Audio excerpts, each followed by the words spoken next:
Retired ఉద్యోగుల ఐక్యత, retired ఉద్యోగుల ఐక్యత, రిటైర్డ్ ఉద్యోగుల బకాయిలు వెంటనే తొందరలో ఏకమొత్తంలో మా డబ్బులు మాకు ఇప్పించాలని మీకు పాదాభివందనం చేస్తూ మనసా వాచ కర్మన మీకు మంచి జరగాలని కోరుకుంటున్నాను. ఎక్కడి నుంచి వచ్చారు సార్ మీరు? అంతా ఇక్కడికి ఇప్పుడు అన్నీ మీరు చేయాల్సిన పనులు అన్నీ అయిపోయినాయి, చివరికి ఇక్కడి వరకు వచ్చారా? అంటే మేము ఈ ఆగస్టులో ఒకసారి మనం ధర్నా చేసాము. తర్వాత నవంబర్లో ఇందిరా పార్క్ దగ్గర కూడా ధర్నా చేయడం జరిగింది. తర్వాత డిసెంబర్ 15న కలెక్టర్ల ముట్టడి చేయడం జరిగింది.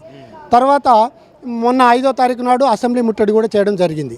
అంటే మేమంతా కూడా డిఫరెంట్ డిస్ట్రిక్ట్స్ నుంచి వచ్చినటువంటి వాళ్ళము. నేను మేడ్చల్ జిల్లా నుంచి రావడం జరిగింది. మరి అంటే అందరూ కూడా రిటైర్మెంట్ అయినటువంటి వాళ్ళే. మరి మాకు రావాల్సినటువంటి బకాయిలు, బెనిఫిట్స్ అనరు బట్టి బకాయిలు, అంటే ఇవి బకాయిలు ఎందుకు అంటున్నామంటే ఇవి మా డబ్బులే. మేము మా సర్వీస్లో ఉన్నప్పుడు నెలకు 10,000 20,000 కట్ చేసుకొని జమ చేసుకున్నటువంటి డబ్బులు అవన్నీ కూడా అవి మాకు ఇవ్వమంటే ఇవ్వకుండా ఇవాళ 50 మంది చనిపోయారు. తర్వాత 200 మంది హాస్పిటలైజ్ అయ్యారు. తర్వాత ఒక 500-600 మంది టెస్టులు చేయించుకొని ఆగినారు. ఎందుకంటే ఏవైనా డబ్బులు వస్తే హాస్పిటల్లో జాయిన్ అయిదామనేటువంటి ఉద్దేశంతో. అంటే ఈనాడు పాలకులు మోసం చేస్తున్నారు. మోసం అంటే మామూలు మోసం కాదు. దాన్ని మనం పర్సంటేజ్లో చెప్తే 100 కంటే ఎక్కువ ఉంటే చూడండి, అలాంటి మోసం చేస్తున్నారు. అంటే ఒక కనిపించేటువంటి శత్రువు కంటే కూడా నమ్మకం చేసేటువంటి వాడు పెద్ద మోసకారి. ఇవాళ రేవంత్ రెడ్డి యొక్క ప్రభుత్వము ఇవాళ ఎంప్లాయీస్ అందరినీ కూడా నమ్మక ద్రోహం చేసి వాళ్ళను వీధి పాలు చేసింది. మరి తర్వాత వాళ్ళ చావుకు కారణమైంది. మరి వాళ్ళను ఈనాడు ఒక స్థిమితంగా ఉండవలసినటువంటి ఏజ్లో వాళ్ళను ప్రశాంతంగా లేకుండా చేస్తుంది ఈ గవర్నమెంటు. మొన్న టీజీఓస్ డైరీ ఆవిష్కరణ సందర్భంగా సీఎం రేవంత్ రెడ్డి వాళ్ళ సమావేశానికి హాజరై పెన్షనర్ల బకాయిల గురించి కూడా మాట్లాడారు. నిజానికి వాళ్ళ డబ్బులు వాళ్ళే మేము ఇవ్వాల్సి ఉండే, కానీ ఇవ్వలేకపోతున్నామని చెప్తారు. అంటే ప్రభుత్వం దగ్గర డబ్బులు లేకనే ఇవ్వడం లేదా, ఎందుకు అనుకుంటున్నారు మీరు? అది కేవలం ప్రకటనలకే పరిమితమైంది ఈ గవర్నమెంటు. మమ్మల్ని ఆ సభ లోపల ఏమన్నారు, మొత్తం ఎమ్మెల్యేలు 119, 17 మంది ఎంపీలు, 40 మంది ఎమ్మెల్సీలు, మొత్తం కలిపితే మేము 200 కూడా 176 మంది. మీరు ఎంప్లాయీస్ అంతా కూడా 5 నుంచి 10 లక్షలు ఉంటారు, ప్రజలు 4 కోట్లు అని చెప్పిండు. అవునా? ఆ సభలో మరి 4 కోట్లు ఈ 10 లక్షల ఎంప్లాయీస్ వాళ్ళందరూ కూడా 176 మంది లీడ్ చేస్తున్నారు. మరి ఎందుకు అంటే అధికార దుర్వినియోగానికి పాల్పడుతున్నారు. వీళ్ళు కరెక్ట్గా రాజ్యాంగం ప్రకారం పరిపాలన చేస్తే మా ఎలాంటి రిస్క్ లేకుండా వెంటనే ఇచ్చేయాలి. ఎందుకంటే మా ఫండ్ను వేరే దిక్కు డైవర్ట్ చేసిండు, స్కీమ్లకు డైవర్ట్ చేసి మాకు ఇవ్వవలసినటువంటివి ఇవ్వకుండా ఏదో ప్రకటనలు చేస్తే మీరే రథసారథులు అంటాడు. ఏ రథం ఏడుంది, సారథి ఏడుండు? ఎవరు లేడు. ఓ పక్క చచ్చిపోతుంటే రథసారథులు ఎట్లయితాం మేము? రథసారథి అంటే ఎవడు? మేము నడిపించటం. మా డబ్బులు మాకు ఇవ్వకుండా మీరు రథసారథులు, మీరు ప్రభువులు, మీరు రాజులు అంటే అది కుదురుతుందా? మాటల గ్యారెడీ చేస్తుండు అంతే. పోయిన మన దొర ఏదైతే మాటల గ్యారెడీ చేసిండో ఆయనని మించిపోయిండు. అందుకనే మా ఎమ్మెల్యే మల్లారెడ్డి అంటే ఒక సందర్భంలో ఆయన ఏమంటే ఈ రేవంత్, ఈ కేసీఆర్, తర్వాత ఈ చంద్రబాబు నాయుడు మేమంతా ఒక్క బల్లెనే చదివినాం కదా, మా పాఠాలన్నీ ఒక్క తిరినే ఉంటాయని చెప్పిండు. వాస్తవమే అనిపిస్తుంది. మల్లారెడ్డి మా ఎమ్మెల్యే అంటే నేను గట్కేశారు వాస్తవాన్ని కనుక నేను చెప్తున్నా ఈ విషయం. అంటే వీళ్ళంతా ఒక్క బల్లె చదివిన వాళ్ళే. అంటే నువ్వు ఇట్లరా, నేను ఇట్లా వస్తా, ఇద్దరం కలిసి దోసుకుందామనే టైపే. ఎవరు కూడా సర్వీస్ చేసేటువంటి తత్వము లేదు. మరి ఆనాడు మనకు పోయేనాడు మరి ఏది కిరణ్ కుమార్ రెడ్డి ముఖ్యమంత్రి ఉండే, ఆయన చక్కటి పరిపాలన చేసిండు వీళ్ళకంటే. అంటే చివరికి వీళ్ళు ఏం చేస్తున్నారు అంటే మన పాలకులు, మన తెలంగాణ ముఖ్యమంత్రులు ఏం చేస్తున్నారు అంటే మనకంటే వాళ్ళే బెటరు అని మనతోనే అనిపిస్తున్నారు. అది దురదృష్టం. అంటే ఇవాళ మేధావులు ఉన్నారు. ప్రొఫెసర్ కోదండరామ్, ఆకునూరు మురళి గారు, తర్వాత గంటా చక్రపాణి, వీళ్ళంతా నోర్లు మూసుకురు. మరి వీళ్ళు ఎందుకు నోర్లు మూసుకురు? మరి వీళ్ళు మేధావులు. వీళ్ళు ఇంత పెద్ద సంఘటన. ఇప్పుడు యూనివర్సిటీలో మేధావులు చాలా తెలివైన పిల్లలు ఉండ్రు. మరి వాళ్ళంతా కూడా రోడ్ల మీద తిరుగుతున్నారు. మరి ఈయన 2 లక్షల ఉద్యోగాలండి. ఏది 2 లక్షల 20,500 మంది రిటైర్డ్ అయ్యిండు. ఈ 20,500 కూడా ఈనాటి వరకు నింపలే. ఆ 2 లక్షలు పక్కకు పెట్టండి, ఈ 20,500 కూడా నింపలే.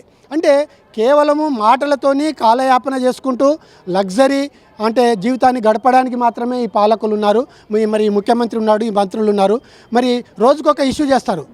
ఒకనాడు మన ఎన్టీవీలో చూసిరు కదా, మరి అది ఈ ఎన్టీవీలో ప్రసారం చేశారు మంత్రికి, ఐఏఎస్ ఆఫీసర్కు. ఏమైనా సిగ్గుశరం ఉందా? అవి ప్రసారం చేయవలసింది సమస్యల మీద చేయాలి. ఇవాళ మీరు చిన్న యూట్యూబర్ చిన్న వాళ్ళు మీరు వర్క్ చేస్తున్నారు. ఆయన ముఖ్యమంత్రి రేవంత్ రెడ్డి కూడా ముఖ్యమంత్రి కావడానికి మీరే దోహదపడ్డారు. ఇవాళనేమో మీ మీద కేసులు పెడుతుండి ఈయన ఎంత తెలివైన వాడో చూడండి.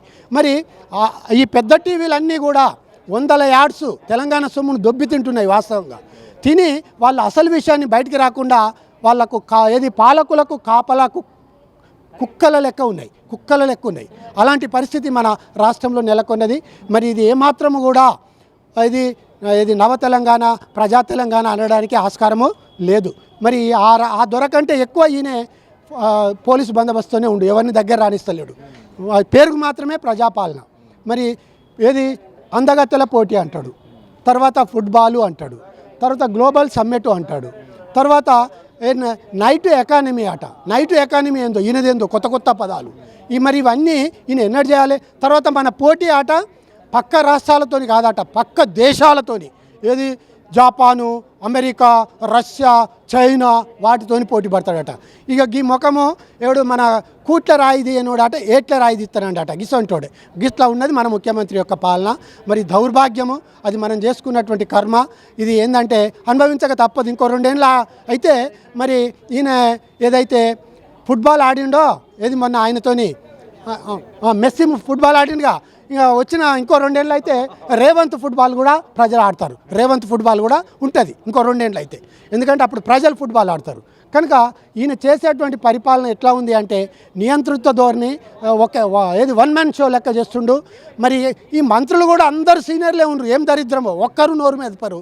మరి ఇంతమంది చనిపోతే ఒక్క దాంట్లో కూడా ఇప్పుడు మా జేఏసీ నాయకులు ఉన్నారు. 206 సంఘాలతోని జేఏసీ సంఘం అని పెట్టారు. అది ఎందుకు ఏడవనికి, అది ఏమిటికి? ఇప్పుడు ఈ సంఘాల నాయకులు, అటు ఉపాధ్యాయుల సంఘాలు కావచ్చు, ఉద్యోగుల సంఘాల నాయకులు, జేఏసీ నాయకులు కూడా మీ అంశాన్ని వాళ్ళ వేదికల మీద పెద్దగా చర్చించట్లేదు. ఎందుకు వాళ్ళు జేఏసీ నాయకులు ఎందుకు చర్చించారంటే అటు సర్వీస్లో ఉన్నోళ్ళవి చర్చిస్తలేరు, మావి చర్చిస్తలేరు. ఎందుకు అంటే ఇక్కడ కారణం చెప్తా. వాళ్ళు ఒక్కొక్కడు 20-30 ప్లాట్లు గచ్చిబౌల్లో అమ్ముకొని కోట్లు ఆస్తులు సంపాదించుకోరు. అంటే అంతా ఇల్లీగల్గా. మరి వాళ్ళ మీద బొచ్చడి కేసులు ఉన్నాయి. మరి వాళ్ళు ఏమన్నా అంటే దోడతారు, వాళ్ళని లోపలేస్తారు. ఆ భయానికి వాళ్ళు సపోర్ట్ చేయరు. అంటే అలాంటి పరిస్థితిలో మన సంఘాలు ఉన్నాయి. మరి నేను 84 జనవరి అపాయింట్మెంటు, నేను వచ్చిన నెల 2 నెలలకే ఆనాడు ముఖ్యమంత్రి రామారావు ఉండే, ఆయన మీదకి ధర్నాకు నోటీస్ ఇచ్చారు ఆనాటి సంఘాలు. 19 రోజులు నిరవధికంగా ధర్నా చేశారు. సెక్రటరియట్లో ఆయనను ముట్టడించారు. ముఖ్యమంత్రి ముట్టడిస్తే ఆయన దెబ్బకే డిమాండ్స్ అన్నీ కూడా పరిష్కారం చేశారు. మరి జేఏసీ అనేది ఏర్పడ్డది ఎందుకు? మన యొక్క సమస్యలను పరిష్కారం చేయడానికి. అలాంటి సమస్యలు పరిష్కారం చేయకుండా సమరం అంటారు, చల్లబడుతారు, సమరం అంటారు, చల్లబడుతారు. కథం ఏం లేదు, అంటే సమరం అంటారు, ఇక కథం చల్లబడు. ఇదే పరిస్థితి తప్పితే ఇక అయిపోయింది. వాళ్ళు కూడా ఏం చేయలేరు, అయిపోయింది.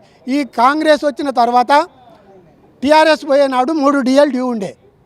ఇప్పుడు వీళ్ళు వచ్చినాక 6 DL డ్యూ అయింది. అంటే మొన్న ఒకటి ఇచ్చిండు. ఆ మొన్న డిఏ కూడా చెప్తా మీకు లెక్క. 30 నెలల కింద ఇవ్వాలి ఆ డిఏ, మళ్ళీ 30 నెలల దాకా ఇస్తాడు. అంటే ఆ డిఏ క్లియర్ కావడానికి 5 ఏళ్ళ టైం పడుతుంది. 5 ఏళ్ళ టైం పడుతుంది. ఒక్క డిఏ క్లియర్ కావడానికి 5 ఏళ్ళ టైం పడుతుంది. తర్వాత ఈ డిఏ ఏదైతే ఉందో జీపీఎఫ్లో జమ చేయడానికి ఇప్పుడు బిల్లు చేస్తే 1,00,000 రూపాయలు వచ్చినాయి అనుకుందాం. ఆయన 30,000 ముందు కట్టాలి పన్ను. ఇక చూడండి ఎంత దరిద్రమో. ఇప్పుడు ఆ 30,000 ఆయనకు వచ్చేది లేదు, ఏం లేదు, కానీ 30,000 ముందు కట్టాలి. ఇది దరిద్రమైనటువంటి పరిస్థితి, దరిద్రమైనటువంటి ప్రభుత్వము, దరిద్రమైనటువంటి ఆలోచనలు. ఇవన్నీ కూడా దీంతో ఎంప్లాయీస్ నరకయాతన అనుభవిస్తున్నారు. ముఖ్యంగా రిటైర్డ్ ఎంప్లాయీస్ అయితే హరిఘోషపడుతున్నారు. ఎందుకంటే వాళ్ళకు ఈ ఉద్యోగాలకు వచ్చిండంటేనే ఎవడో పెద్ద ధనవంతుడు ఎవరు రాడు, మధ్యతరగతి బిలో మధ్యతరగతి వాడే ఈ ఉద్యోగాలకు వస్తాడు. అలాంటి వాని డబ్బులు వాడు రిటైర్డ్ అయినాక తను అనుభవించడానికి, తను వాడుకోవడానికి ఉపయోగం లేకుండా మరి ఇప్పటికి 50 మంది చనిపోతే మరి ప్రభుత్వం నిమ్మకు నీరెత్తినట్లుంది. మరి నేను ముఖ్యంగా ప్రభుత్వాన్ని కూడా డిమాండ్ చేసేది ఏంటంటే ఉన్నటువంటి వాళ్లకు తక్షణమే వాళ్ళ యొక్క డబ్బులు వాళ్ళకి ఇవ్వాలి. మరి అదేవిధంగా వీళ్లకు చనిపోయినటువంటి వాళ్లకు కోటి ఎక్స్గ్రేషియా కూడా ఇవ్వాలి. ఎందుకంటే ఎవరో చనిపోతే ఇస్తున్నారు. మరి ఈయన మొన్న ముఖ్యమంత్రి డైరీ ఓపెనింగ్లో అన్నాడు కదా, మీరే రథసారథులు అని. మరి రథసారథులు చనిపోతే ఏం పట్టించుకోవా? అంటే నీకు అంటే నీ ఇంట్లో చావు వస్తేనే తెలుస్తుంది, వేరే ఇంట్లో వస్తే నీకేం తెలియదు. మరి ఇవాళ నాయకులు, రాజకీయ నాయకులు ఈ జలసాలు అనుభవిస్తున్నారు. అంటే ఉస్మానియా యూనివర్సిటీల పిల్లలు చనిపోతే ఆ చావుల ఫలితంగా మనకు తెలంగాణ వచ్చి వీళ్ళు అనుభవిస్తారు. అది ఎవరైనా గమనిస్తురా? ఈ మేధావులు ఎందుకు నోరు మెదపలేరు? ఈ ప్రతిపక్షాలు ఎందుకు నోరు మెదపలేరు? అంటే దొంగలు కలిసి ఊళ్ళు పంచుకున్నట్లుగా ఉన్నది. మరి గంటా చక్రపాణి అంటే నాకు చాలా అభిమానం ఉండేది ఒకప్పుడు. ఆయనకు పదవి వేస్తే కథం, ఆయన నక్సలైట్లు అండర్ గ్రౌండ్ పోతారు చూడు, ఆ పరిస్థితిలో ఉన్నది ఆయన పరిస్థితి. అంటే ఇలా మేధావులంతా కూడా ఒక పదవి పడేస్తే ఇక వాళ్ళు దాన్ని నాక్కుంటూనే ఉన్నారు. అంటే ఇక్కడ ఈ సొసైటీలో జరిగేటువంటి విషయాలు ఏవి కూడా పట్టించుకోరు వాళ్ళు. అంటే అలా తయారైంది మన వ్యవస్థ. మరి ఈ వ్యవస్థను ఎవరు బాగు చేయాలి? మరి మీలాంటి చిన్న చిన్న విలేకరులే అన్ని విషయాలను బయటికి తీసుకొస్తున్నారు. మరి పెద్ద రిపోర్టర్సు, పెద్ద ఛానల్ సంగతి చూస్తే అట్లా ఉంది, పాలకుల సంగతి చూస్తే ఇట్లా ఉంది, ప్రతిపక్షాల సంగతి చూస్తే అట్లా ఉంది, మేధావుల సంగతి చూస్తే ఇట్లా ఉంది. మరి దీన్ని ఎవరు బాగు చేయాలనేటువంటిది మాత్రము ఏది లక్ష ప్రశ్నల దీన్ని మనం ఏమంటాము, ఒక దాన్ని ఆ విధంగా చెప్పుకోవచ్చు. లక్ష ప్రశ్నలకు కూడా ఇది పరిష్కారం కానటువంటి విషయము. మరి ముఖ్యమంత్రి ఇప్పటికైనా కళ్ళు తెరిచి ఈ 2 ఏళ్ళు ఘోరంగా చేసినటువంటి పరిపాలనను సరి చేసుకొని ఈ 2 ఏళ్లలో మంచి పరిపాలన అందిస్తే మరి మేమంతా కూడా ఆనాడు ఆయన మీద ఉన్నటువంటి వ్యతిరేకతతోని, గత ప్రభుత్వం చేసినటువంటి వ్యతిరేకతతోని, కొన్ని ఆయన చెడు పనులు చేయడం వల్ల, అంటే ఎవరిని పట్టించుకోకపోవడం వల్ల, దొరపోకపోవడం వల్ల మరి ఈయనకు ఏరి కోరి మేమంతా కూడా తెచ్చుకున్నాము. మేము ఇప్పుడు మా పరిస్థితి ఎట్లయిందంటే భస్మాసురుని యొక్క హస్తము అంటే మేము మా నెత్తి మీద పెట్టుకున్నట్లు అయింది. ఇప్పుడు ముఖ్యమంత్రి పరిపాలన ఆ విధంగా ఉంది. మాటలు అంటే సరిపోదు, చేసి చూపెట్టాలి. మరి ఇవాళ ఎన్నో స్కీములు పెడుతుండు. మరి స్కీములు అన్నిటికీ పైసలు లేవా? మరి లేనిదే ప్రకటిస్తున్నావా? మరి వాటి పైసలు ఉన్నప్పుడు మా డబ్బులు మాకెందుకు ఇవ్వవు అని నేను ప్రభుత్వాన్ని డిమాండ్ చేస్తున్నా. తక్షణమే విడుదల చేయాలని నేను డిమాండ్ చేస్తున్నా. ఇప్పుడు ఉద్యోగుల ఏజ్ లిమిట్ కూడా ఇప్పుడు దాన్ని కొంచెం 2 ఏళ్ళు పెంచే అవకాశం ఉందనే వార్తలు కూడా వస్తాయి. అందులో వాస్తవం ఉందా? నిజంగా ఉద్యోగుల రిటైర్మెంట్ ఏజ్ పెంచడం వల్ల తప్పించుకునే ఉపాయం ఇది? ఏజ్ పెంచడా అనేటువంటిది లోకల్ బాడీ ఎలక్షన్స్ అయితే కొంత ఏమన్నా దాని మీద నిర్ణయం అయితే వార్తలు అయితే వస్తున్నాయి. మరి మొన్న ముఖ్యమంత్రి ఒక ఛానల్లో ఏదో ఖండించడుగా అలాంటి ఏజ్ పెంచేది ఏమీ లేదు అనేటువంటి విషయాన్ని. మరి ఏది ఏమైనా కూడా ఏజ్ పెంచి ఇప్పుడు పెంచిన వాళ్ళకి ఏం వెలుగా పెడుతుండు, ఇప్పుడు పెంచిన వాళ్ళంతా సస్తుర్రు. ఇప్పుడు వాళ్ళ పరిస్థితి కూడా అట్లా అవుతుంది. కనుక పెంచడం వల్ల ఉపయోగం ఉండదు, దీనికి శాశ్వత పరిష్కారం కనుగొనాలి. తర్వాత ఈ విద్యార్థులకు ఉద్యోగాలు ఇవ్వాలి, అది మెయిన్. వాళ్ళు చాలా కోటి ఆశలతో ఉండ్రు. మీరంతా విద్యావంతులు, రోడ్ల మీద తిరుగుతున్నారు. వాస్తవంగా ఆనాడు మాకు ఉద్యోగం వచ్చింది, మాకంటే తెలికల్లో రోడ్ల మీద ఉండ్రు. వాస్తవంగా ఇవాళ ముఖ్యమంత్రి కంటే తెలివైన వాళ్ళు చాలామంది, మంత్రుల కంటే తెలివైన వాళ్ళు రోడ్ల మీద ఉన్నారు. మరి వాళ్లకు మనం ఒక ఆశ చూపినాం, 2 లక్షల ఉద్యోగాలు ఇస్తామని. మరి ఎక్కడ ఇస్తున్నాం? ఇస్తలేం. 20,500 రిటైర్డ్ అయినాయి డిసెంబర్ 31 వరకు. ఆ 20,500 నింపలేదు ఇప్పటి వరకు. అలా ఉంది గవర్నమెంట్ యొక్క పరిస్థితి. అంటే పెంచకపోవడం అనేటువంటిది సరే మంత్రి వర్గ నిర్ణయము, ముఖ్యమంత్రి మీద ఆధారపడి ఉంటుంది. కానీ పెంచి కూడా ఏమి ఎలగబెట్టరు ఈ గవర్నమెంటు. పెంచడం వల్ల పెద్ద ఫలితాలు కూడా ఏమి అనుకూలంగా ఉండవు. కనుక డబ్బులు ఇచ్చేటువంటి మార్గం ఆలోచన చేయాలి, దానికి శాశ్వత పరిష్కారం చేయాలి. ఓకే, ఇది మొత్తానికి ప్రభుత్వం అయితే మేము ఎప్పటి నుంచో ధర్నాలు, నిరసనలు, ఆందోళన చేసినా ప్రభుత్వం స్పందించట్లేదు. ఇప్పటికైనా ప్రభుత్వం స్పందించాలి. ఎవరైతే పెన్షనర్లు ఉన్నారో వాళ్ళ బకాయిలు మొత్తం క్లియర్ చేయాల్సిన అవసరం ఉందనేది మనకు పెన్షనర్లకు సంబంధించిన ఒక పెన్షనర్ మనతో పాటు చెప్తా ఉన్నారు. కెమెరామెన్ శ్రీకాంత్తో కరుణాకర్.